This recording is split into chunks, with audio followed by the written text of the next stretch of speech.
Bonjour à vous.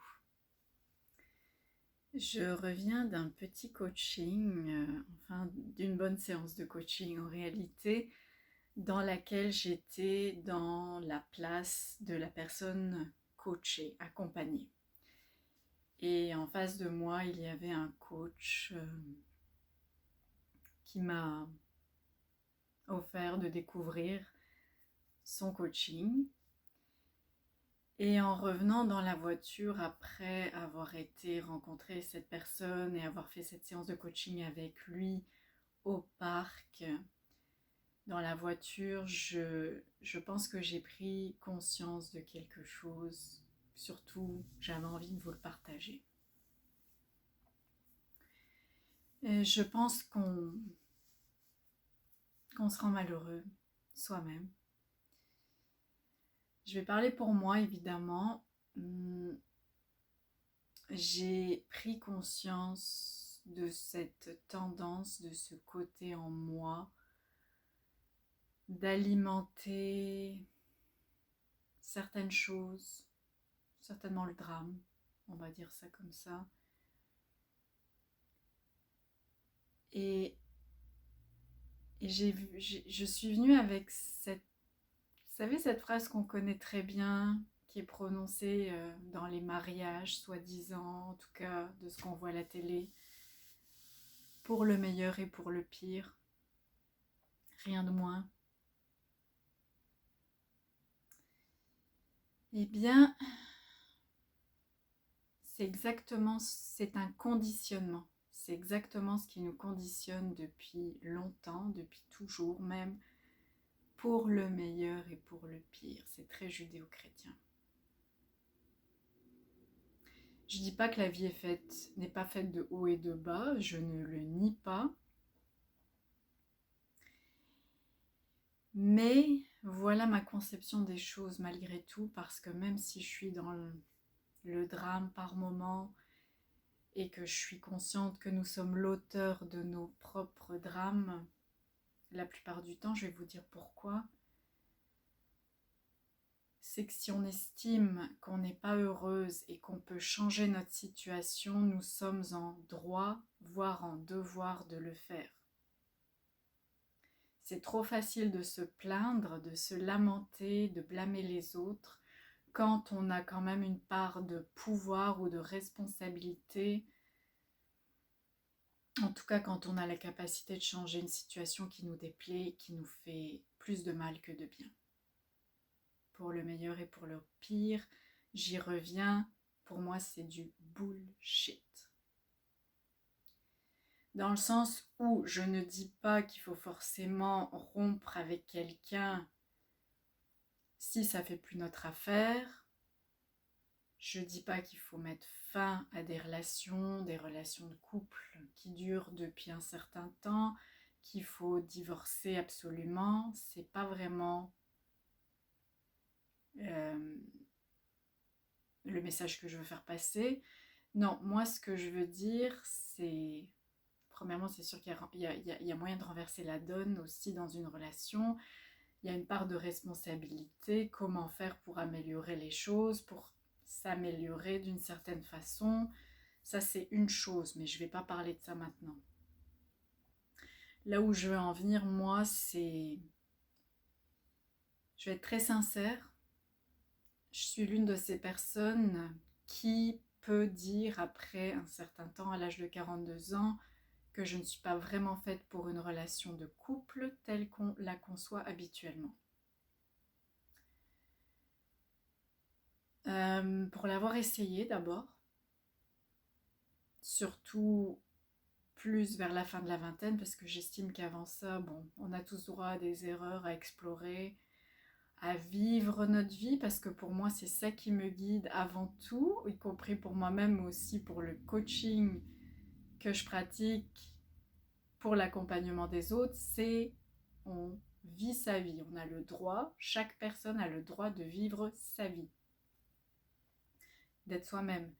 Si vous êtes dans une situation où vous vous rendez compte que vous n'êtes pas vous-même, vous n'avez pas le droit d'être vous-même, ou vous ne pouvez pas l'être d'une façon ou d'une autre, vous n'êtes pas épanoui, vous ne pouvez pas vous épanouir en tant que que personne à part entière, qu'être à part entière, il y a un problème.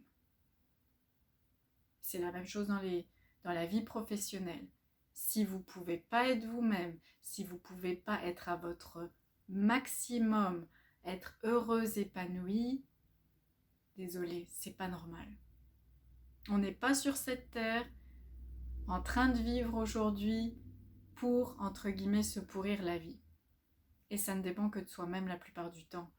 Je viens de vous parler d'un mécanisme ancré en moi qui est de jouer des drames et de rejouer des drames constamment à l'infini. À un moment, il y a besoin de se détacher, de prendre du recul et de se regarder en face pour comprendre et se libérer pour avancer. Devenir soi-même, être la personne que l'on est vraiment. On parle beaucoup de faux self et je me demande moi-même quelle est la part de faux self que je peux avoir parce que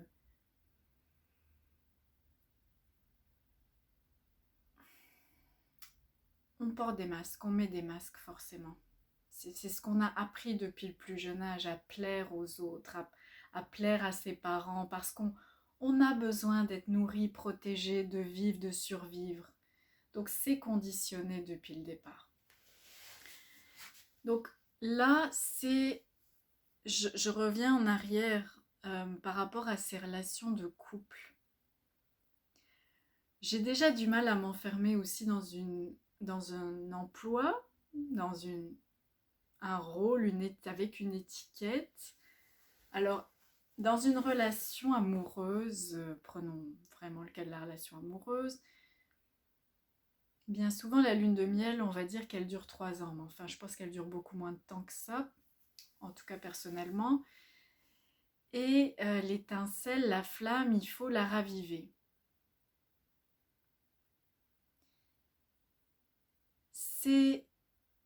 C'est beau en principe et je remets pas ça en question. Je pense que c'est important, une belle relation durable, une amitié, un amour solide, fort, sain, toutes ces belles qualités. Quand on se sent heureux, heureuse, quand on aime l'autre pour ce qu'il est, comme il est. Je vous donne juste quelques exemples.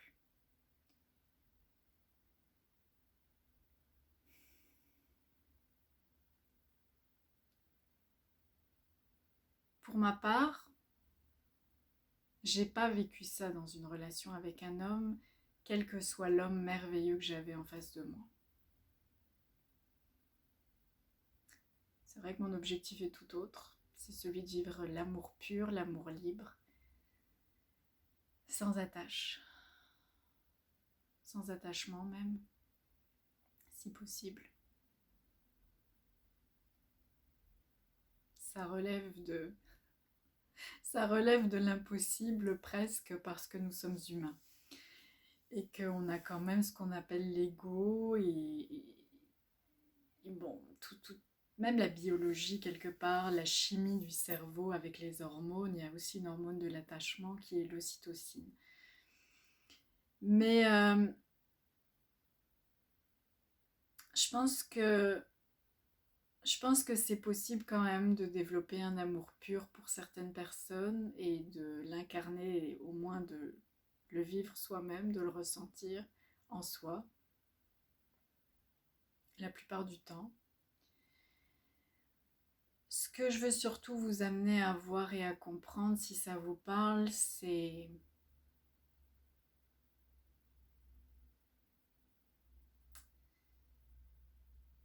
j'en reviens pour le meilleur et pour le pire. Si vous remettez en question, certaines choses de votre vie, que ce soit le travail, que ce soit une relation, prenons de couple, parce que dans le fond, je trouve qu'il y a une différence entre relation amoureuse et relation de couple. Pour moi, je fais une distinction. Il peut y avoir d'autres relations aussi en question.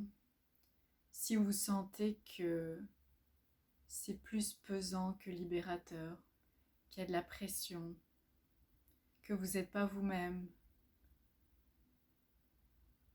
que vous n'êtes pas amené à vous épanouir. Il n'y a pas juste cette relation dans la vie, on s'entend. Il n'y a pas juste le travail non plus. Mais si ça commence à interférer avec qui vous êtes vraiment, je pense qu'il est temps de se poser les bonnes questions, les vraies questions, et de voir la vérité en face, mais aussi la vérité à l'intérieur de soi. Qu'est-ce qui veut émerger, se manifester, se révéler pour être la meilleure version de soi-même, pour être soi-même, pour être bien avec soi et avec les autres. Prendre conscience qu'on est l'auteur de ces drames, c'est un premier pas. Mettre en pratique une nouvelle vision, une nouvelle façon de voir, une nouvelle façon de faire, une nouvelle façon d'être. C'est encore tout un programme, un cheminement. J'ai l'impression d'avoir déjà dit ça avant, mais c'est parce que j'y crois, c'est à l'intérieur de moi, cette façon de voir. Donc, oui, être accompagné, c'est nécessaire en fait. Parce que c'est pas juste en lisant des livres et en regardant des films ou des documentaires ou en parlant à des amis que on peut apprendre à observer ce qui se passe avec une certaine distance, avec un certain regard en toute bienveillance. C'est très important, avec discernement, et d'aller puiser à l'intérieur de soi ses ressources intérieures pour mieux comprendre, mieux voir, mieux savoir où aller, quoi faire, quel choix faire consciemment. Prendre conscience, c'est vraiment la clé, je reviens là-dessus, en Ayurveda, dans le yoga également, dans le coaching.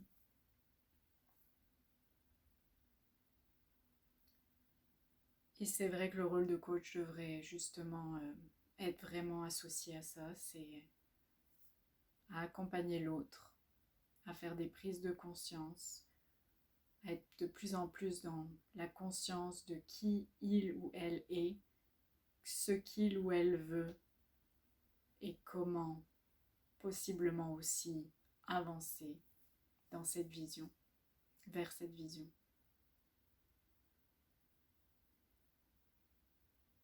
Merci de m'avoir écouté. Namasté.